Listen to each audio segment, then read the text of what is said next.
Değerli misafirlerimiz, Sağlık Bilimlerinde Yapay Zeka programına hepiniz hoş geldiniz. Bugün program konuğumuz, Sağlık Bilimlerinde Yapay Zeka programının aslında başlamasına vesile olan Medikres'in bu süreçte yer alan en önemli yöneticilerinden biri Sayın Burak Akıcıer. Burak Bey hoş geldiniz. Hoş bulduk hocam. Çok teşekkür ediyorum. Çok sağ olun. Önemli yöneticilerinden biri dedim çünkü tam pozisyonunuzu, yaptığınız işi ve Medikres'i sizin ağzınızdan tanımak hem sizi hem de kurumu sizler tarafından tüm izleyicilerimizle paylaşmak istiyoruz. Çok teşekkür ediyorum hocam bu fırsatı verdiğiniz için. Aslında biz Medicres TV'de sizin moderatörlüğünüzdeki programları büyük bir zevkle izliyoruz. Burada konuk olmak hakikaten çok heyecan vericiymiş. Ben misafirlerimizin heyecanını şimdi daha yakından hissediyorum. Burak Akıcıer, Medicres Programları Genel Direktörüyüm. Medicres Medical Research Support 2007 yılında Viyana'da kurulmuş bir organizasyon. Medicres'in temel amacı ve hedefi iyi tıp ve iyi klinik araştırma ve araştırmacısı programlarının tüm dünyada gelişimine ön ayak olmak, araştırmacıları bu anlamda desteklemek ve geliştirdiğimiz özel programlarla da onların kişisel gelişimlerine katkı sağlamak. Medicres şu an Viyana merkez olmak üzere New York ve Türkiye'deki Ar-Ge merkezleriyle tüm dünyada faaliyet gösteriyor. 200'ün üzerinde contributor'ımız var. Bu bilimsel destek ve bilimsel katkının sonucunda da sürekli gündemi takip ederek yenilikçi çalışmalara da imza atıyoruz. Bu arada ulusal ve uluslararası işbirliklerimizle de hem yeni dönemde geliştirilebilecek programların gelişimine katkı sağlıyoruz, hem de araştırmacılarımızı tüm bu konularla ilgili bilgilendiriyoruz. Harika. Bu kadar büyük bir organizasyonun başında olduğunuz için sizi ayrıca tebrik ediyorum. Medikres araştırma sürecindeki yeri apayrı ve çok net bir şekilde de bu çalışmalardan bize bahsettiniz. Ama bunun içerisinde yeni bir başlık, yeni bir detay. Medikres AI. Nedir Medikres AI? Emel Hocam, şimdi bildiğiniz gibi tüm dünyada hem ilaç araştırmalarında hem de sağlık araştırmalarında tanı, tedavi ve bakım etkinliklerinde baş döndürücü bir hız yaşıyoruz. Hem teknoloji çok hızlı gelişiyor, hem de özellikle otonom sistemlere yazılım sistemlerinin eklenmesiyle çok ciddi bir uzayımız oluşmaya başladı. Bütün bunların paralelinde biz de Medikres olarak yapay zeka modüllü yazılım programlarımız ve destek programlarımızla hizmet veren bir kuruluşuz.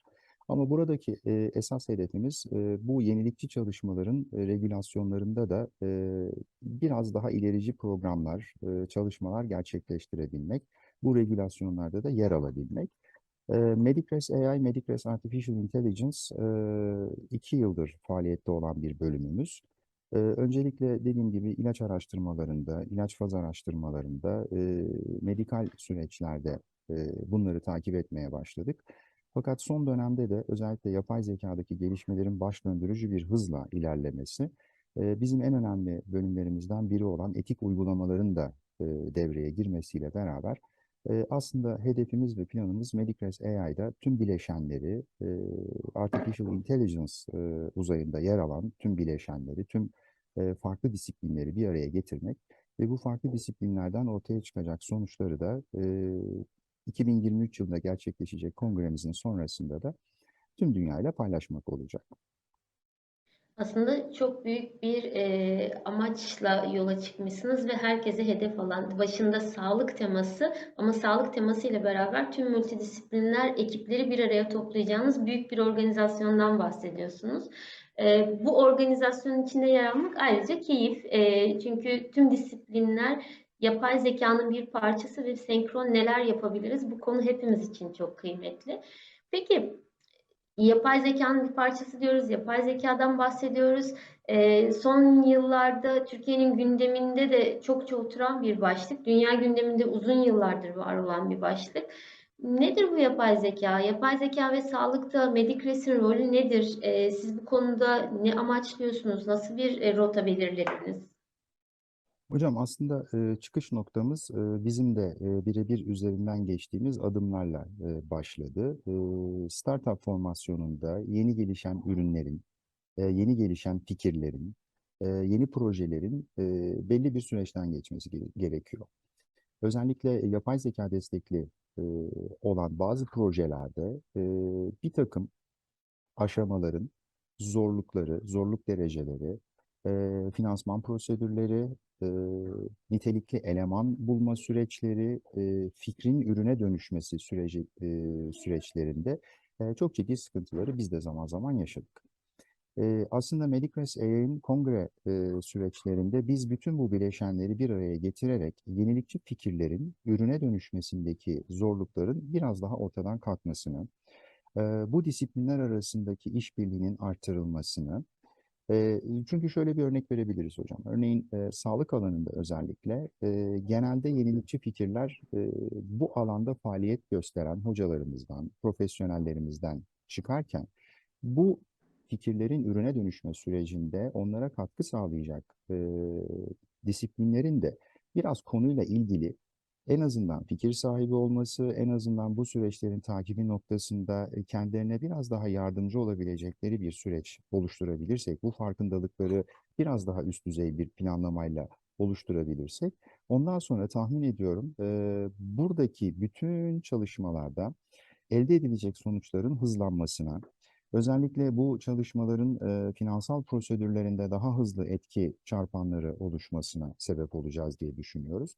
Bir de tabii yapılan bütün bu çalışmalardaki en önemli kritik noktalardan bir tanesi de bütünsel bir yaklaşımla olayın içerisinde olmalı. Çünkü sağlıkta ana öznemiz insan. Etik değerlere çok bağlı olmalıyız. İnsana zarar verecek ya da topluma zarar verecek bir takım çalışmaların ya da kötüye kullanılabilecek bir takım çalışmaların önüne geçilmesi için, bir takım regulation'ların oluşması için çaba sarf etmeliyiz. Aslında bu bölümde bizim üzerinde durduğumuz ve kongrenin sonrasındaki en büyük çıktılarımızdan birisi de bu olacak. E, Doğrularımız ve yanlışlarımız değerlendirilecek. Bunlar tartışılacak. En doğruyu bulma noktasında ve en doğruya gitme noktasındaki tüm süreçleri de e, yaklaşık 300'ün üzerindeki konuşmacımız ve oldukça büyük bir katılımcı grubumuzla değerlendirme şansımız olacak. Aslında bu kısım çok heyecan verici. Özellikle disiplinlerin buluşması noktası. Bahsettiğiniz kısım çok önemli. Sağlık profesyonelleri olarak işin içinde, işin mutfağında ya burada buna ihtiyacımız var dediğimiz aşamada kiminle bu işi yapacağız, nasıl bu işi yapacağız? En çok araştırdığımız başlıklardan bir tanesi. Keza bu işi yapanların da işbirliği noktasında acaba kim bu konuyla ilgileniyor, kiminle nasıl ilerleriz sorusuna cevaben çok güzel bir buluşma noktası olacak. Bu ortak buluşma noktasında hem girişimciler hem bu işi yapan akademisyenler hem mühendisler tüm multidisipliner alanlar aslında bir arada buluşacak. Bu heyecan verici. Peki bu buluşmayı nerede gerçekleştireceğiz? Nasıl olacak? Yani bu kadar insan, 100 binin üzerinde katılımcıdan bahsediyoruz.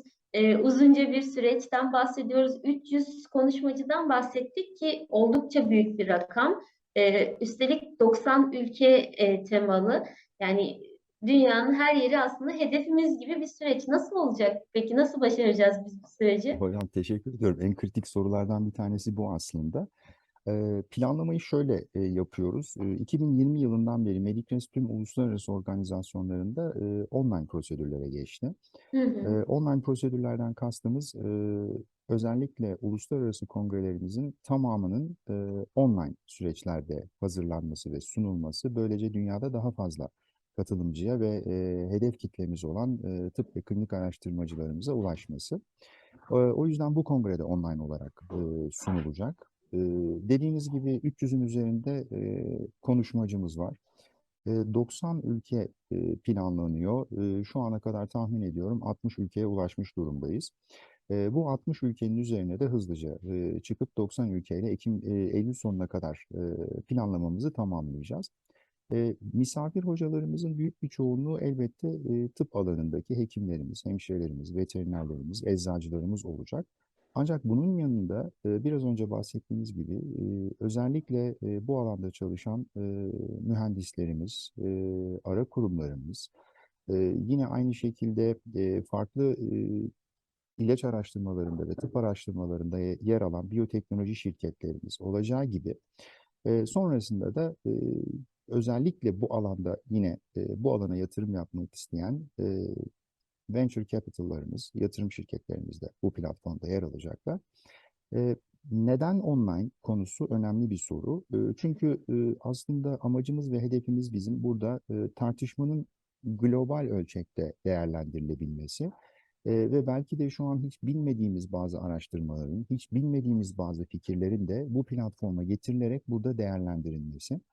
Bunun için de country case panels oturumları gerçekleşecek.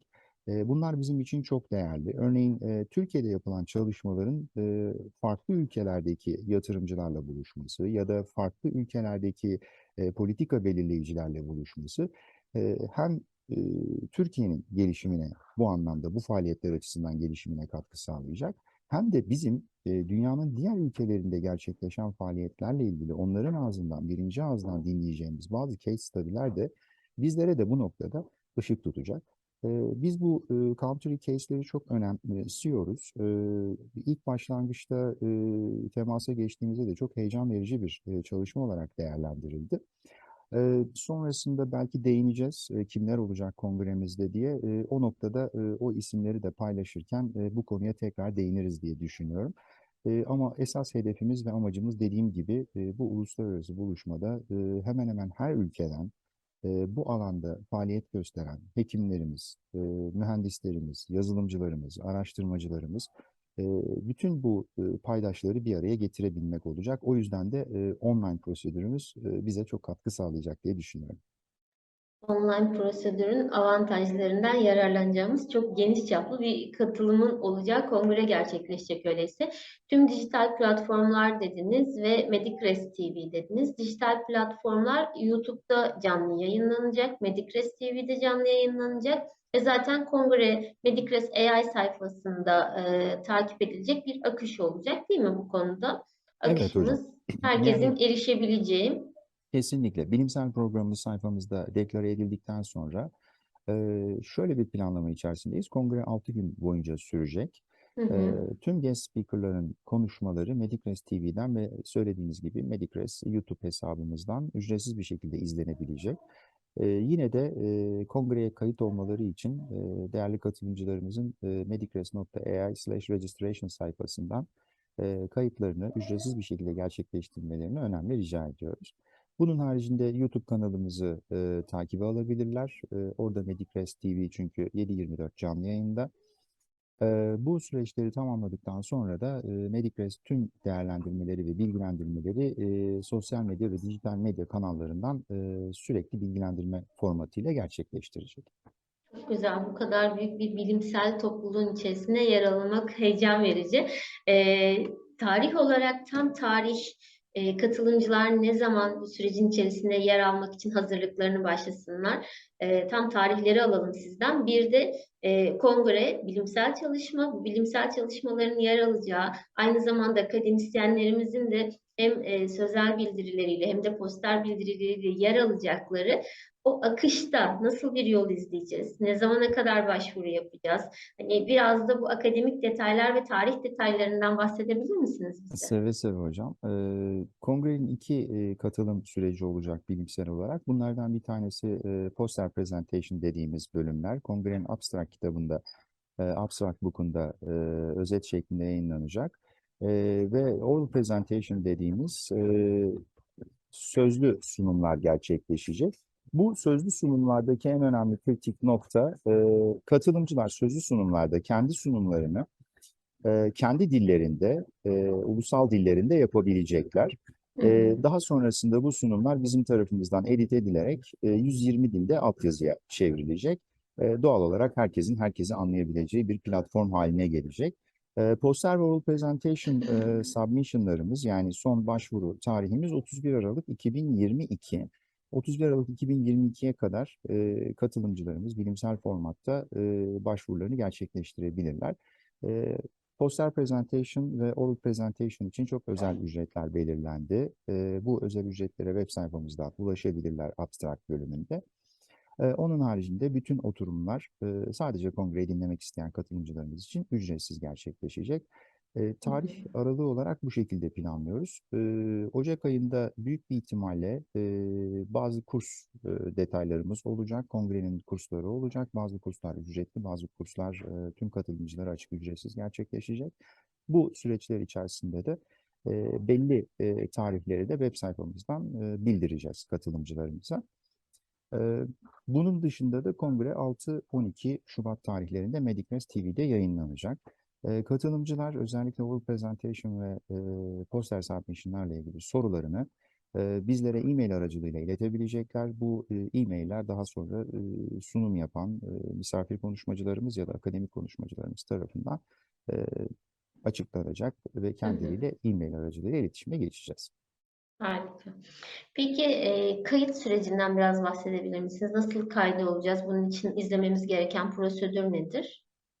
Hocam kayıt için medicres.ai sayfasından Abstract Submission bölümüne e, akademik olarak kayıt olacak. Hı Poster hı. ve oral presentation için kayıt olacak akademisyenlerimiz için. Abstract Submission sayfasına girdikleri zaman orada bir formla karşılaşacaklar. O formdan eğer sunumları posterse posterlerini gönderebilecekler, oralsa videolarını gönderebilecekler. Bunun haricinde buradaki abstract rules'la ilgili de detaylı bir bilgilendirme bölümümüz var. O bilgilendirme bölümünde de hangi konuların kongre kapsamı içinde yer aldığı, bu konularla ilgili çalışmaları nasıl yapacakları detaylı bir şekilde anlatılıyor. Zaten kendileri bize başvurularını yaptıktan sonra da ilgili departmanlarımız, ilgili arkadaşlarımız tüm soru ve sorunları için de onlarla iletişim içinde olacaklar. Harika. Son olarak Burak Bey size sormak istediğim bu organizasyon yapısı içerisinde yer alan ekip. Medicres tüm bu sürecin ev sahipliğini yapan ve rehber olan kurum, süreç ve bu süreçlerde sizler sağ olun çok büyük destek oldunuz her birimiz için. Ama bir de bu işin ilerlemesi için elini taşın altına koyanlar ve haydi beraber yola çıkalım diyenler, işbirlikçiler ve akademisyenler ve sizler kimdir bu misafir konuşmacılarımız, kongre başkanlarımız ve destek olanlar nasıl bir akış? Ondan da biraz bahsedebilir misiniz? Hocam ben burada öncelikle size teşekkür ediyorum. Bu kongrenin hem organizasyon kısmında hem de süreçlerin işlemesi kısmında sizin çok değerli katkılarınız var. Onun için öncelikle en büyük teşekkür size diyeyim. Hadi, ben Eee teşekkür ediyorum. Sağ olun. Medikres olarak şöyle bir kurgu içerisindeyiz. Bizim bir bilimsel direktörlüğümüz var. Bu bilimsel direktörlüğümüzün başında da Profesör Doktor Arzu Kanık hocamız var. Kongrenin co-chair'lerinden biri olarak kendisi organizasyonun içerisinde tüm bilimsel tarafı kendisiyle organize ediyoruz. Bunun dışında siz katılıyorsunuz. Dediğim gibi tekrar tekrar teşekkür ediyorum. Hem organizasyon şemasında hem de davetli konuşmacıların dizayn edilmesinde, co-chair'lerin planlanmasında ve kongrenin akışının planlanmasında da sizin çok değerli katkılarınız var. Bunun dışında Melih Bulut, Profesör Doktor Melih Bulut hocamız kongremizin co-chair'lerinden. Onun da çok değerli katkıları için kendisine de buradan tekrar tekrar teşekkür ediyorum. Bunun dışında da Patrick Hens, sevgili Patrick de kongremizin yönetim bölümünde. Patrick Meksika'da şu an faaliyet gösteriyor. Springer dergisinde Discover AI dergisinin e, baş editörü kendisi. O da kongre boyunca özellikle hem işleyişte hem de davetli konuşmacıların ve panel oturumlarının düzenlenmesinde ve planlanmasında bizimle birlikte olacak. Bir de naçizane ben bu işin içerisindeyim co-chair olarak. Bu şekilde bir ekiple ilerliyoruz. Bunun haricinde idari olarak şu an 8 arkadaşımız hem idari hem teknik bölümde kongrenin planlamasında yer alıyor. Kongre Viyana ve New York ofislerimizin de desteğiyle yürütülüyor. Özellikle yurt dışı organizasyonlar bölümünde onların çok büyük desteğini alıyoruz. Buradaki en önemli amacımız ve hedefimiz olabildiğince çok hem ülkemizin içinde olduğu hem de yurt dışındaki planlamalarda, yurt dışındaki misafirimizin de ya da yurt dışındaki bazı organizasyonların da kendilerini anlattığı ve bu işin içinde oldukları bir çalışma platformu oluşturmak oldu. E, Misafir konuşmacılarımız çok değerli. Dediğim gibi 90 ülke hedefliyoruz. Çok değişik ve çok ilginç misafirlerimiz olacak. Tahmin ediyorum katılımcılarımız da izlemekten büyük bir zevk duyacaklar, zevk alacaklar. Güney Amerika'dan, Kuzey Amerika'dan, Avrupa'dan, Afrika'dan, Orta Asya'dan, Uzak Doğu'dan, Avustralya'dan, kısacası dünyanın her yerinden Her yerden özel evet. misafirlerimiz olacak. Field'ler çok geniş olacak. 32 terapatik alana hitap ediyor Medicres normalde genelde programlarında. Burada da 32 terapatik alana konsantre olmaya çalışıyoruz. Kardiyolojiden nörolojiye, e, radyolojiden göğüs hastalıklarına kadar tüm alanlarda yapay zeka uygulamaları ile ilgili hem akademisyenlerimizi hem hekimlerimizi hem de sektör profesyonellerimizi buluşturacağımız büyük bir toplantı olacak. Ben isimleri sadece Koçehir üzerinde vereyim, diğerleri sürpriz olsun. Çok keyifli bir çalışma hazırlıyoruz çünkü. İnşallah hem bizim hem de katılımcılarımızın keyif alacağı bir çalışma planlayacağız. Harika. Ellerinize sağlık. Hem sizi hem de ekiplerinizi tebrik ediyorum. Ben de bu çalışmanın içerisine yer almaktan büyük onur duyuyorum. Herkese çok teşekkürler.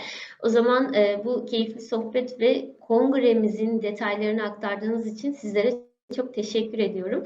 Detayları Medicres AI üzerinden tüm misafirlerimiz ulaşabilirler. Sağlık bilimlerinde yapay zeka programında bugün programın mimarlarından Burak Bey ile bir arada olduk ve Medicres AI kongremizin detaylarını konuştuk. Herkesi kongreye bekliyor ve bu programımızı sonlandırıyoruz. Çok teşekkürler. Ben teşekkür ederim hocam. Sağ olun.